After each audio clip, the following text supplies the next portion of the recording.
200 বছর পরে রোহিঙ্গারাই দাবি করবে তারা আদিবাসী। উগ্র জনগোষ্ঠীর জন্য ক্ষতিগ্রস্ত হবে দেশবাসী। আশ্রয় দিয়েছে যারা তাদের বিরুদ্ধেই করবে লড়াই। স্বদেশে ফেরত না পাঠালে আদিবাসী বলে করবে বড়াই। স্বাধীন দেশে হবে না কোনো উগ্রবাদীদের ঠাঁই। সময়ের দাবি তাই দিতে হবে বিদায়। আমি কখনোই মনে করি না যে আমার এই বাইটা নিয়ে কথা বলতে হবে আমারও। সো আমরা সবাই তার ভিডিওগুলো খুব প্রচুর পরিমাণ দেখি। সে সে একজন আমাদের রোহিঙ্গার ভালোবাসার একটা মানুষ বলে আমি আশা করি।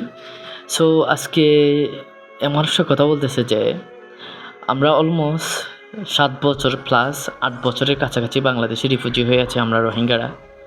আমরা যদি চাইতাম অনেকে বাংলাদেশে যে উপজাতির মতো একটা পাহাড়ে বসবাস করে এটাই বলতে পারতাম পাহাড়টা আমাদের, এটা আমাদের, এতটুকু পর্যন্ত এটুকু আমাদের, আমরাই বলতে পারতাম। নাও না, আমি এখানে নাও বলবো না।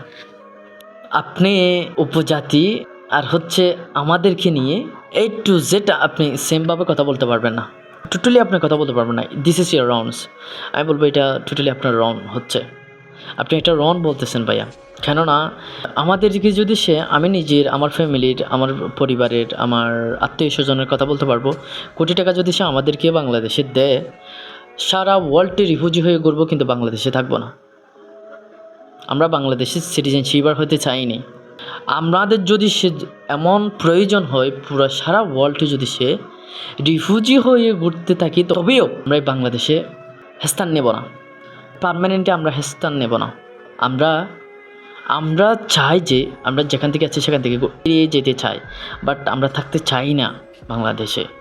আমরা থাকতে চাইতাম হয়তোবা 100-র মধ্যে 30% মানুষ হলে পারত। এটা না বলিয়েন না আপনি উপজাতিকে সিম করে আমাদেরকে কথা বলতেছেন যে ভাই এটা আপনার কথা বলাটা আসলে আমি এখান থেকে বলবো এটা সঠিক হয়নি ভাইয়া। আমরাই আপনার ভিডিওটা সবসময় দেখি, অনেকে দেখে, রোহিঙ্গা অনেকে দেখে আপনার ভিডিওটা। তার মানে যে আপনি এমন একটা ভয়েস দেবেন আমরা কখনো মনে করিনি ভাই। আমরা কষ্ট পেয়েছি। আমার ভিডিওটা প্রত্যেকটা ভিডিও করলে তো আমি ফার্স্ট অফ অল আমি বাংলাদেশের ধন্যবাদ জানাই। আমাদের অনেকে আছে সবসময় বাংলাদেশের ধন্যবাদ জানাচ্ছে। এটা না যে কি আমরা রোহিঙ্গা হয়ে আছি বলে আমাদের কিন্তু একটা গণনা করা হয়েছে, যেখানের মধ্যে আমাদের একটা করে রোহিঙ্গাদেরকে একটা পরিচিত কার্ড দেওয়া হয়েছে, যে কার্ডটা স্মার্ট কার্ড দেওয়া হয়েছে একটা করে, যেখানে নাকি তারা পরিচয় আছে, তাদের পরিচয়পত্র আছে, তার ডকুমেন্টেশন আছে, তারা কি হয় ওখানে আছে যে। কিন্তু একজন উপজাতি যখন বাংলাদেশে ঢুকে, যার সে আইডি কার্ডের জন্য আইডি কার্ড নেয় বা তারা ওই দেশের পর একটা প্রসেসিং দেখা যায়, এই প্রসেসিংটা রোহিঙ্গাদের নাই ভাই। আমরা চাই যে বাংলাদেশের একটা আত্মীয় স্বজন হয়ে হিসাবে থাকুক, কিন্তু কেমন না যে আমরা বাংলাদেশের লং টাইম থাকতে চাই, জীবনেও না। আমাদের দেশ আছে, আমাদের যদি বাংলাদেশে থাকতে হয় আমরা নিজের দেশে যাবো গা, আমরা বাংলাদেশে থাকতে চাই না। যদিও পরে বলতেছি, যদি সে আমাদের এমনও যদি সে আমাদের কাছে সিচুয়েশনটা আছে যেটার মধ্যে বাংলাদেশে থাকতে হচ্ছে আমাদের লং টাইম পারমানেন্টলি, তখন হচ্ছে কি আমরা অন্য দেশে রিফিউজি হয়ে থাকবো, তবে বাংলাদেশে আমরা থাকবো না। আমি আবারও শেষকালে রিকোয়েস্ট করব বাংলাদেশি ভাই ব্রাদারকে, আমার ভাই ব্রাদারকে, আপনারা হচ্ছে কি আমার ভাই, আমি আপনাদেরই ভাই। সো উপজাতির কাছে স্মরণ করে আমাদেরকে স্মরণ করিয়েন না, আমাদেরকে ওখানে ইনভলভ করিয়েন না।